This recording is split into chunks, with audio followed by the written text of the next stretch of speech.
Assalamualaikum warahmatullahi wabarakatuh. Selamat pagi anak-anakku. Semoga kalian tetap sehat semua dan tetap semangat untuk mempelajari pelajaran matematika hari ini. Anak-anak, materi hari ini yang kita pelajari adalah posisi titik terhadap titik 0,0 dan posisi titik terhadap titik tertentu A, B. Coba perhatikan di sini.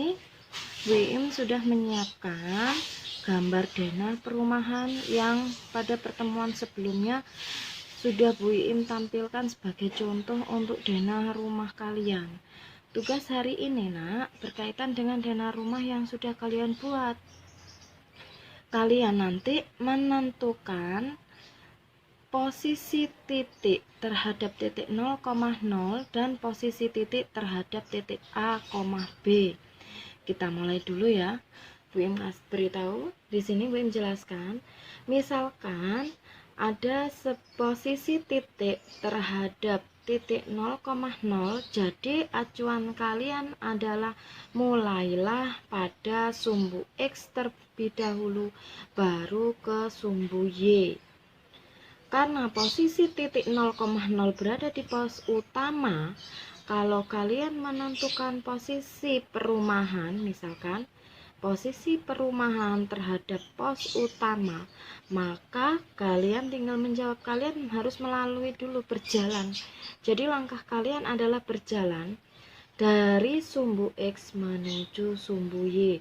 Sumbu X dulu ada berapa di sini? 1, 2, 3, 4, 5, 6. Maka 6 satuan ke kanan dan 1, 2, 3, 4, 5 satuan ke atas.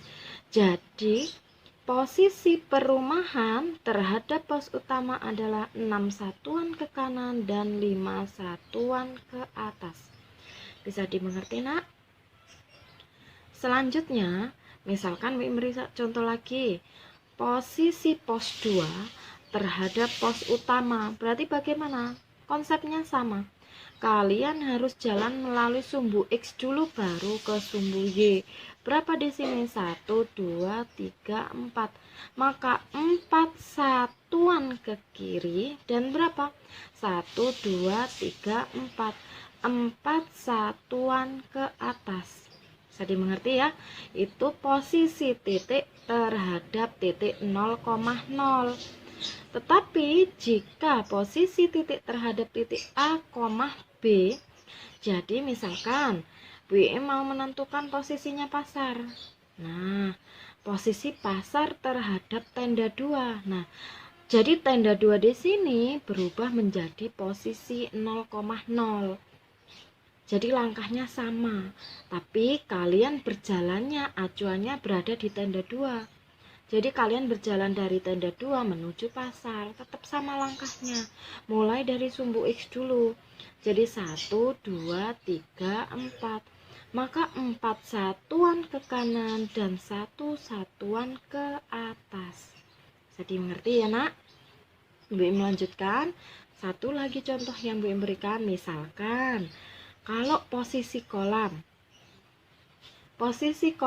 terhadap tenda 4 misalkan. Jadi berjalanmu dimulai dari tenda 4. Kemana? 1, 2, 3. 3 satuan ke kiri dan 1 satuan ke bawah. Bisa dimengerti sampai sini? Oke, kalau kalian sudah paham, nah tugas kalian hari ini adalah dari denah rumah yang kalian buat. Coba kalian tentukan masing-masing titik yang ada. Kalian tentukan ada 2, posisi titik terhadap titik 0,0 dan posisi titik terhadap X, Y. Jadian kalian tulis dari denah apa Bu? Dari denah rumah yang sudah kalian buat. Untuk posisi titik terhadap titik tertentu nak, kalian tidak harus rumahmu yang dibuat acuan, tapi bisa menjadi toko, bisa masjid, bisa rumah tetangga, apa yang sudah kalian buat di situ. Bisa dimengerti sampai sini? Bu Im yakin kalian anak-anak hebat pasti bisa mengerti semua. Kalau ada yang kurang jelas silahkan jawab Bu Im sendiri ya. Bimahiri, wassalamualaikum warahmatullahi wabarakatuh. Tetap semangat dan terus belajar.